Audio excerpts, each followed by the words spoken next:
श्रद्धेय आडवाणी जी, हमारे पार्टी के राष्ट्रीय अध्यक्ष श्रीमान राजनाथ सिंह जी, भारतीय जनता पार्टी के सभी आदरणीय मुख्यमंत्री, पार्टी के सभी वरिष्ठ पदाधिकारी और नवनिर्वाचित सभी सांसद भाइयों और बहनों,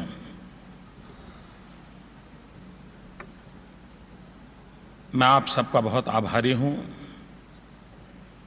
कि आपने सर्वसम्मति से मुझे एक नया दायित्व दिया है। मैं विशेष रूप से आडवाणी जी, राजनाथ जी का भी आभारी हूं कि उन्होंने मुझे आशीर्वाद भी दिए हैं।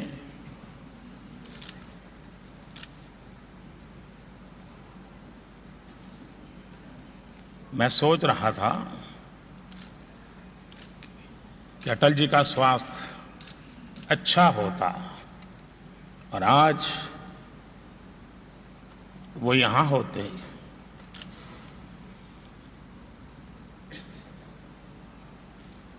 तो सोने में सुहागा होता।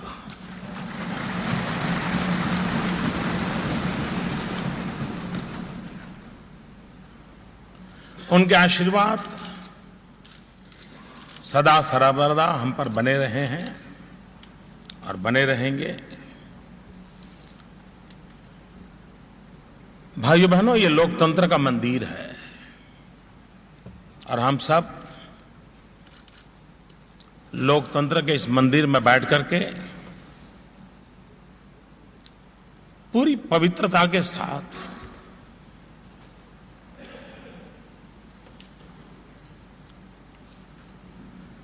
पद के लिए नहीं है,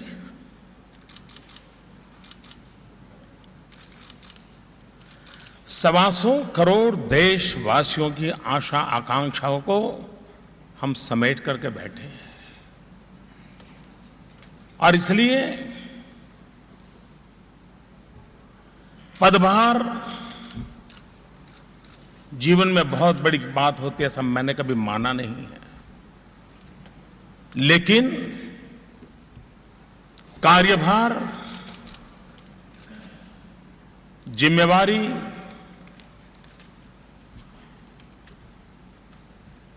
ये सबसे बड़ी बात होती है और हमें उसे परिपूर्ण करने के लिए अपने आप को सज्ज करना होगा, अपने आप को समर्पित करना होगा। 13 सितंबर को भारतीय जनता पार्टी के पार्लियामेंट्री बोर्ड ने आदरणीय राजनाथ जी की अध्यक्षता में मेरे लिए एक जिम्मेवारी तय की। 13 तारीख को तय हुआ, 15 से मैंने अपना काम शुरू किया, 15 सितंबर से। और पूरी तरह मन में एक कार्यकर्ता के भाव से जब संगठन दायित्व देता है तो शरीर का प्रत्येक कण, समय का प्रत्येक पल, पार्टी ने जो दायित्व दिया है उसके लिए पूरा करने में कोई कसर नहीं छोड़नी चाहिए। मुझे ये संस्कार मिले हैं और इसलिए 15 सितंबर से जो एक परिश्रम यज्ञ शुरू किया और 10 मई को जबकि चुनाव प्रचार समाप्त हुआ, मैंने अध्यक्ष जी को फोन किया। मैंने कहा मैं अहमदाबाद जाने से पहले दिल्ली आकर के आपको मिलना चाहता हूं। तो उन्होंने कहा आप थके नहीं हो क्या अभी भी? मैंने कहा नहीं, मुझे रिपोर्ट करना है। मेरे अध्यक्ष जी ने मुझे जो काम दिया है वो दायित्व 10 मई शाम को पूर्ण हो रहा है, मुझे रिपोर्ट करना है, इसलिए मुझे आना है। वो संकोच कर रहे थे, हंस भी पड़े। मैंने कहा मैं आ रहा हूं। खैर मैं पूर्वी उत्तर प्रदेश में था, मैं दिल्ली पहुंचा, उनके पास गया।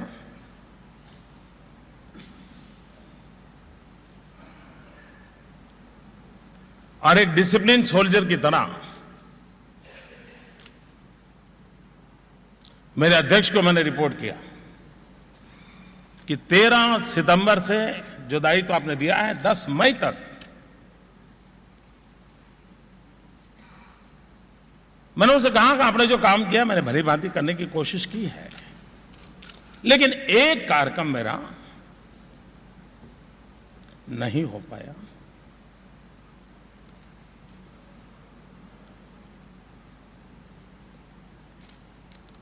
वो मेरे तरफ देखते रहे। मैंने कहा मैं इतने दिनों से दौड़ रहा हूं, लेकिन 9 मई को ही इतने सारी दौड़ धूप के बीच, इतने पूरे अभियान में सिर्फ एक कार्यक्रम मुझे कैंसिल करना पड़ा, एक, और वो भी गोशी का, जहां पर हमारे जिला अध्यक्ष जो रैली की चिंता कर रहे थे, सुशील राय, अकस्मात उनकी मृत्यु हो गई। लेकिन एक कार्यकर्ता के नाते इस पवित्र धरती पर भी आपको रिपोर्ट करता हूं कि मैंने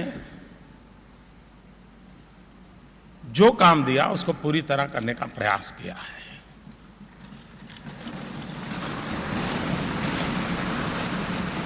फिर भी कुछ कमी रही हो, आप में से कुछ लोग होंगे जिनकी अपेक्षा होगी, लेकिन मैं पहुंच नहीं पाया हूं। लेकिन लगता है कि मेरा न पहुंचने का निर्णय सही था, ताकि आप यहां पहुंच गए। मुझे भरोसा था कि आप आएंगे। एक कार्यकर्ता की भूमिका, उसे ही मैंने जीने का प्रयास किया है। जैसे यहां बताया गया कि मैं पहली बार यहां आया हूं, शायद मेरे जीवन में हर बार ऐसा ही हुआ है। मुख्यमंत्री बना, उसके बाद मैंने मुख्यमंत्री की चैम्बर देखी थी। मुख्यमंत्री बनने के बाद मैंने विधानसभा गृह देखा था।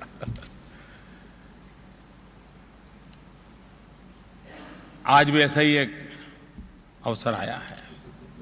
लेकिन हम इस ऐतिहासिक स्थान पर बैठे हैं, तब मैंने प्रारंभ में कहा यह लोकतंत्र का मंदिर है। 125 करोड़ देशवासियों की आशा आकांक्षाओं इस पवित्र मंदिर पर टिकी हुई है।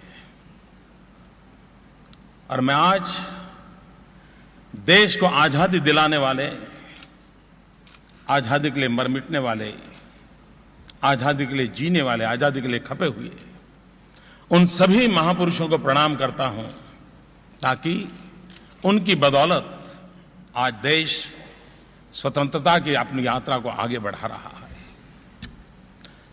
मैं भारत के संविधान निर्माताओं को भी प्रणाम करता हूं कि उन्हीं की बदौलत आज इस पवित्र संविधान के कारण ही लोकतंत्र की ताकत का परिचय दुनिया को हो रहा है।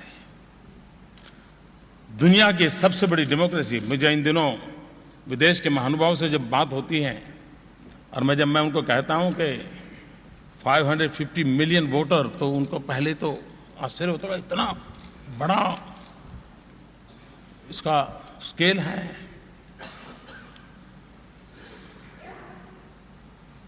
हमारे संविधान निर्माताओं ने देश को जो संविधान दिया उसकी ताकत देखी है कि एक गरीब परिवार का व्यक्ति आज यहां खड़ा हो पाता है।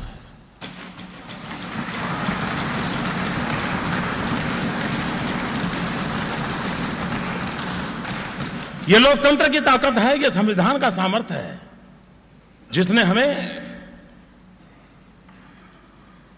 देश के सामान्य से सामान्य नागरिकों एक ताकत दी है। इस चुनाव में भारतीय जनता पार्टी का जय, किसी का पराजय, ये मुद्दा अपनी जगह पर डिबेट का है, लेकिन इस चुनाव का सबसे बड़ा काम यह हुआ है कि भारत का सामान्य से सामान्य नागरिक एक नए आत्मविश्वास का उसके भीतर संचार हुआ है कि यही एक व्यवस्था है जो हमारे सपनों को पूरा कर सकती है। लोकतंत्र के प्रति उसकी आस्था बड़ी है। यह अपने आप में किसी भी राष्ट्र के लिए एक बहुत बड़ी ताकत होती है। लेकिन भाइयों बहनों, आखिरकार सरकार किसके लिए?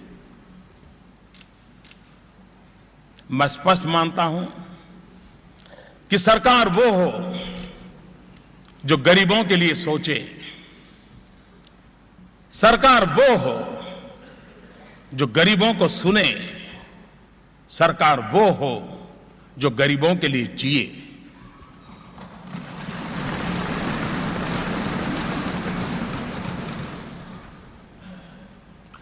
और इसलिए नई सरकार देश के गरीबों को समर्पित है,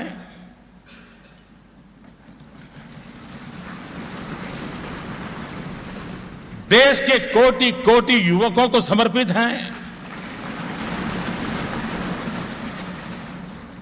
और मान सम्मान के लिए तरसती हमारी मां बहनों के लिए समर्पित है।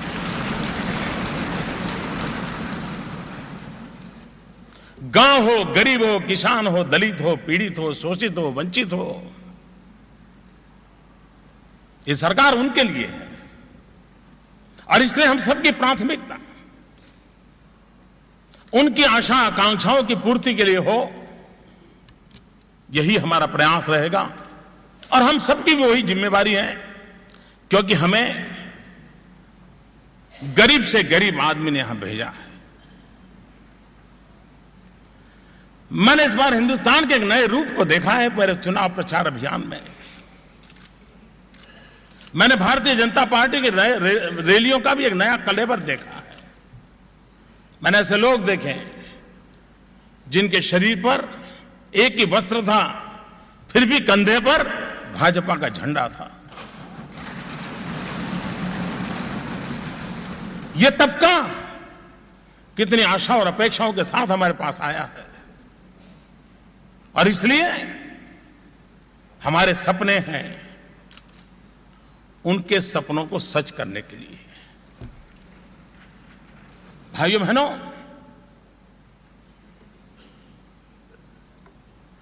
आडवाणी जी ने एक शब्द प्रयोग किया। मैं आडवाणी जी से प्रार्थना करता हूं कि वो शब्द उपयोग न करें। उन्होंने कहा, नरेंद्र भाई ने कृपा की।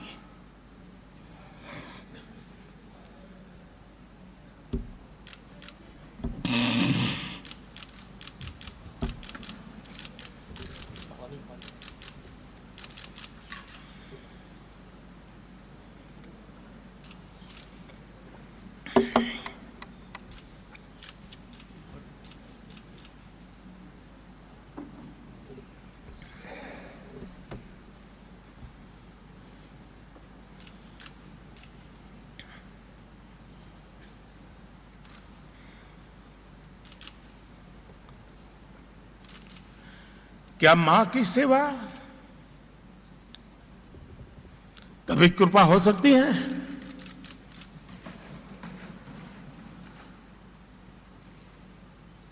कतई नहीं हो सकती।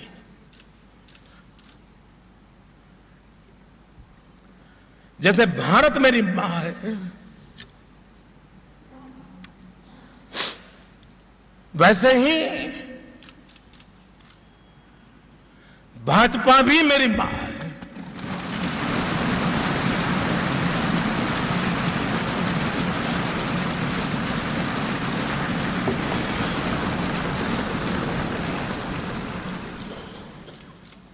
और इसलिए बेटा कभी मां पे कृपा नहीं कर सकता। बेटा सिर्फ समर्पित भाव से मां की सेवा करता है। कृपा तो पार्टी ने की है कि इस मां की सेवा करने का मुझे अवसर दिया है।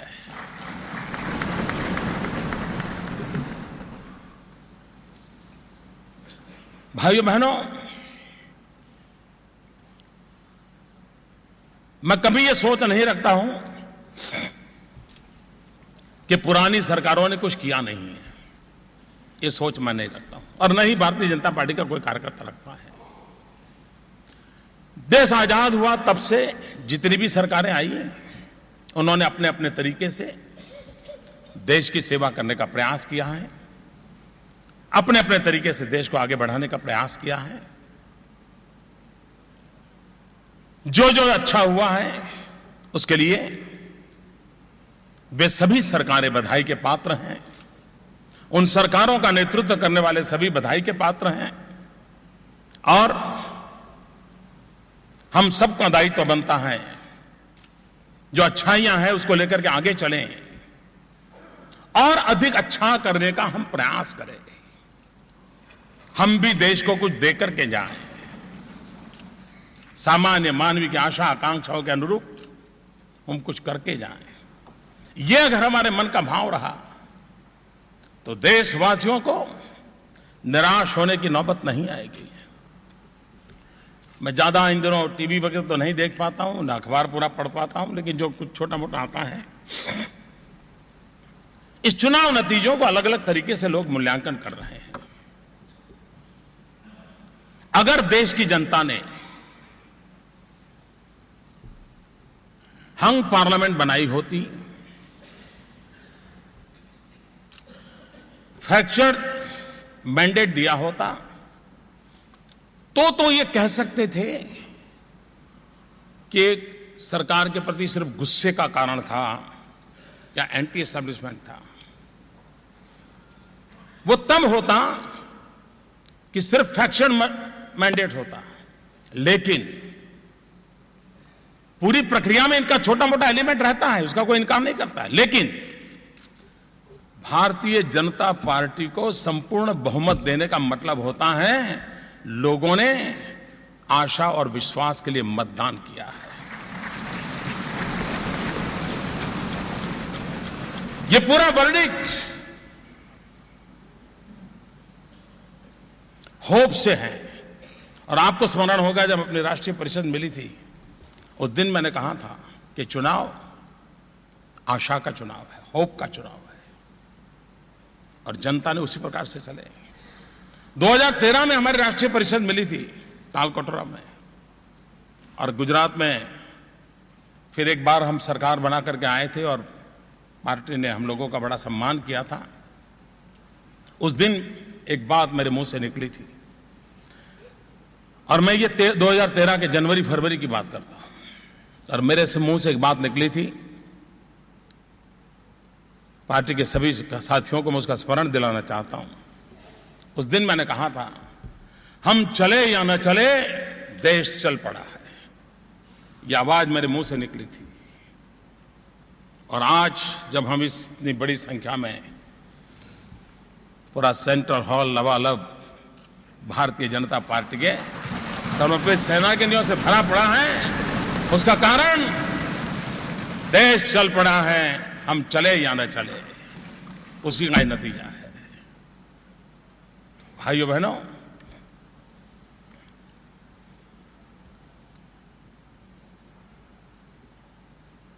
ये उमंग उत्साह ये अपना चलता रहेगा, लेकिन जिम्मेवारी का युग शुरू होता है, जिम्मेवारी का कालखंड शुरू होता है।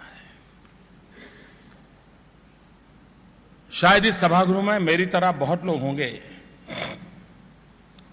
जो आजाद हिंदुस्तान में पैदा हुए हैं, और शायद देश में भी आजाद हिंदुस्तान में पैदा हुए किसी व्यक्ति के नेतृत्व में पहली सरकार बनेगी। अब तक देश में सारे नेता गुलामी के कालखंड में उनका जन्म हुआ था, ये बात हमको स्वीकार करनी होगी, जो हम आजादी में के कालखंड में पैदा हुए हैं। हमें आजादी का जंग लड़ने का सौभाग्य नहीं मिला। हमें देश के लिए मर मिटने का सौभाग्य नहीं मिला। हमें जवानी जेलों में खपाने का सौभाग्य नहीं मिला। लेकिन कोटि कोटि जनों ने हमें देश के लिए जीने का अवसर जरूर दिया है। देश के लिए भले हम मर न पाए, देश के लिए भले हम जूझ न पाए, देश के लिए भले हमने अत्याचार झेलने का अवसर नहीं आया, लेकिन आजाद हिंदुस्तान में पैदा हुए हर व्यक्ति को, इस सभागृह में बैठे हुए के लिए, पूरे देशवासियों के लिए, आजाद हिंदुस्तान में पैदा हुए हम लोगों के लिए जीवन का संकल्प होना चाहिए, देश के लिए जिएंगे। समय का पल पल, शरीर का कण कण 125 करोड़ देशवासियों का काम कैसे आए, ये अगर हम सपना लेकर के चलते हैं तो देश बहुत तेजी से संकटों से बाहर निकल करके तेज गति से आगे बढ़ना शुरू कर देगा। भाइयों बहनों, मैं स्वभाव से आशावादी व्यक्ति हूं, मेरे डीएनए में ही लिखा हुआ है शायद। मुझे जीवन में कभी निराशा वगैरह मेरा कोई पता नहीं वो क्या होता है, मुझे मालूम ही नहीं है। और एक बार यहाँ एक कॉलेज में मेरा भाषण हुआ तो मैंने कहा था, आज मुझे वो बात फिर से कहने का मन करता है। मैंने कहा किसी को ये बात बताओ तो कहता है कि आधा भरा हुआ है, कोई कहता है आधा खाली है। मेरी सोच तीसरे प्रकार की, मैं कहता हूं आधा पानी से भरा है, आधा हवा से भरा है। आपको खाली नजर आता होगा, मुझे नहीं आता है, मुझे हवा से भरा हुआ नजर आता है। और इसलिए मैं कहता हूं मैं बहुत ही आशावादी व्यक्ति हूं, और सकारात्मक मार्ग के लिए आशावादी होना एक बहुत बड़ी आवश्यकता होती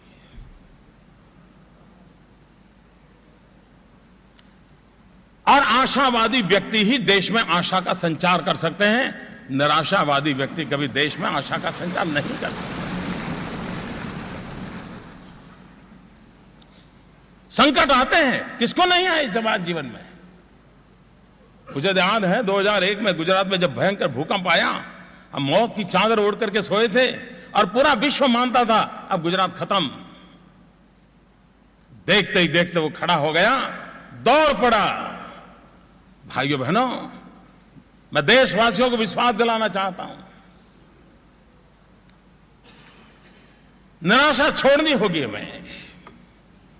पुराने कितने ही बुरे अनुभव क्यों न हो, उसके आधार पर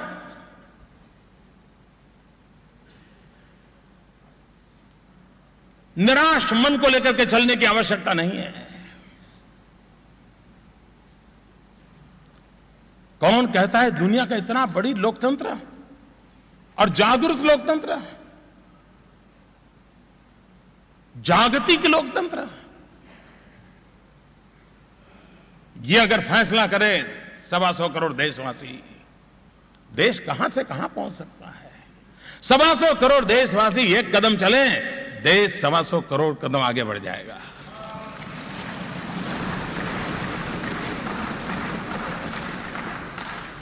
दुनिया में कौन देश है जिसका बस 6 ऋतुएं हो, 6 सीजन हो? ऐसा विश्व में कौन है? हम ही तो है। ईश्वर की इतनी बड़ी कृपा है हम पर, प्राकृतिक संपदाओं से भरी हुई ये हमारी धरा उर्वरा है। यहां के लोग बाहर जाते हैं तो दुनिया में नाम कमाते हैं, सिर्फ उन्हें यहां अवसर देने की जरूरत है। शक्ति तो उनके भीतर पड़ी हुई है, सिर्फ मौका देना है। अगर ये अवसर देने के भाव से हम आगे बढ़ें। इस चुनाव में 2 बातों पर हम लोगों ने बहुत बल दिया, उन बातों को हमने आगे बढ़ाना है, और वो है सबका साथ सबका विकास। हम सबका विकास चाहते हैं, लेकिन सबका साथ उतना ही अनिवार्य है। उस मंत्र को लेकर के हम आगे बढ़ना चाहते हैं।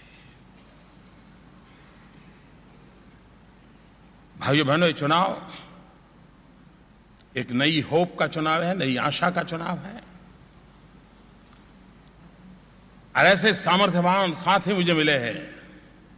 इन सामर्थ्यवान साथियों से और अपने वरिष्ठ नेताओं के मार्गदर्शन से मुझे पूरा विश्वास है भाइयों, 13 सितंबर को जो दायित्व मिला था, जिसको 16 मई को पूर्ण किया, आज जो दायित्व मिला है, मैं आपको विश्वास दिलाता हूं कि जब 2019 में हम मिलेंगे, मैं आपको, देशवासियों को फिर एक बार मेरा रिपोर्ट कार्ड दूंगा।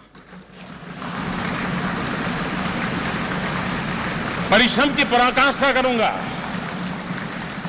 अपने लिए नहीं, देश के लिए जीऊंगा।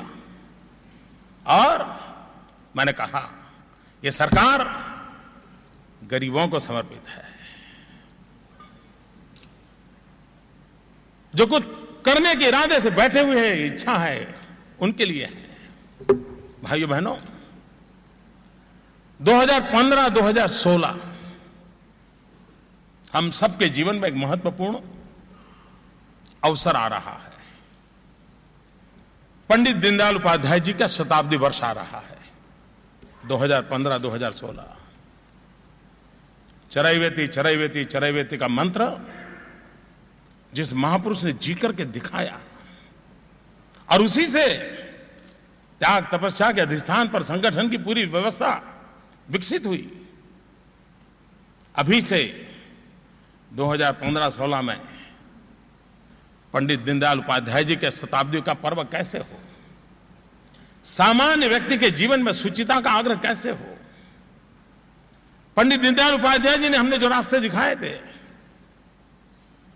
उसमें विचार की जितनी ताकत थी, उससे ज्यादा ताकत आचार की थी। और आचार परमो धर्म, इस भाव से हम चले हुए लोग हैं, उसको हम कैसे निभाएं। पंडित दीनदयाल उपाध्याय जी के शताब्दी पर्व के लिए पार्टी भी सोचे, सरकार भी सोचे, और दरिद्र नारायण की सेवा, अंत्योदय, ये पंडित दीनदयाल उपाध्याय जी ने हमें दिए हुए हैं। और तब मैं कहता हूं ये सरकार गरीबों के लिए है, क्योंकि दीनदयाल जी के शताब्दी वर्ष में है, ये सरकार होगी। भाइयों बहनों, वैश्विक परिवेश में भारत के इस चुनाव को और चुनाव नतीजों को बहुत ही सकारात्मक रूप से देखा जा रहा है। और जो पहला संदेश जाता है, वो विश्व में भारत का रुतबा पैदा करता है। तो देश के कोटि कोटि जनों ने किसी दल की सरकार बनाई, ऐसा नहीं है, किसी व्यक्ति को प्रधानमंत्री बनाया, ऐसा नहीं है। देश के कोटि कोटि जनों ने इतना उत्तम मैंडेट देकर के विश्व के सामने भारत का सर ऊंचा करने का अवसर पैदा किया। इस चुनाव को कौन जीता कौन हारा, वो दायरे से देखने का समय वक्त चला गया।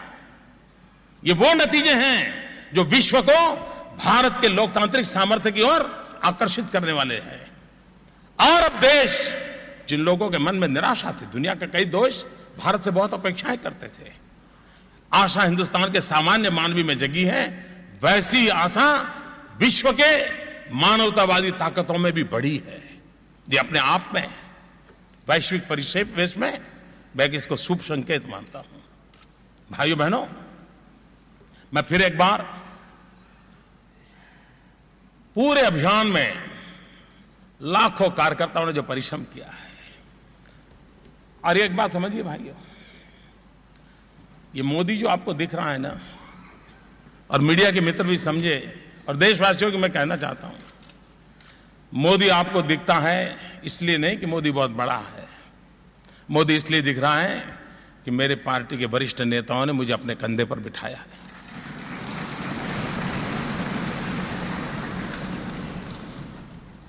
और ये विजय, कभी हम ये गलती ना करें, देखिए मुझे टिकट दिया तो कैसा जीत गया, अब तक उसको मिलता था नहीं जीतता था, ऐसे भ्रम में हम ना रहें। आज हमने जो कुछ भी पाया है वो 5-5 पीढ़ी खप गई है तब आया है। जब जनसंघ शब्द सुनकर के लोगों को समझ नहीं आता ये लोग कौन है, कोई धार्मिक संगठन है कि राजनीतिक संगठन, ये भी पता नहीं था। उस जमाने से दीवारों पर दिया जलाते जलाते खपे हुए अनेक परिवार हैं। मैं आज उन सभी पीढ़ियों को जिन्होंने राष्ट्रवादी विचार को लेकर के अपने अपने तरीके से तपस्या की है, जीवन खपाए हैं, उन सबको नतमस्तक होकर के नमन करता हूं। और हम भी न भूलें, हम आज अपने कारण यहां नहीं हैं, हम आज उन तपस्या के कारण यहां हैं। अगर इतना सा मन में हमेशा बना रहा, मैं नहीं मानता हूं कि हमें कभी भी समाज के लिए, दल के लिए, साथियों के लिए शिकायत का अवसर आएगा, कभी नहीं आएगा। और इसलिए भाइयों बहनों, ये विजय भी हमारा नहीं है, उन 5 पीढ़ियों की तपस्या का है। ये विजय वर्तमान के उन लाखों कार्यकर्ताओं के पुरुषार्थ का है। और ये भारतीय जनता पार्टी संगठन के अधिष्ठान पर चलने वाली पार्टी है। हमारी ताकत संगठन है। हम में से कोई न संगठन से ऊपर हैं, न संगठन से परे हैं। वही हमारे लिए सर्वोपरि हैं। उस भाव को लेकर के हम आगे की जिम्मेवारियों को निभाएंगे। फिर एक बार आडवाणी जी ने आशीर्वाद दिए, आप सबने मुझे एक नई जिम्मेवारी दी है। मैं भली भांति पूरी कोशिश करूंगा कि आपने मुझसे जो अपेक्षाएं की हैं, उन अपेक्षाओं में कभी भी आपको नीचा देखने का अवसर नहीं आएगा, ये विश्वास दिलाता हूं। फिर एक बार आप सबका बहुत बहुत धन्यवाद।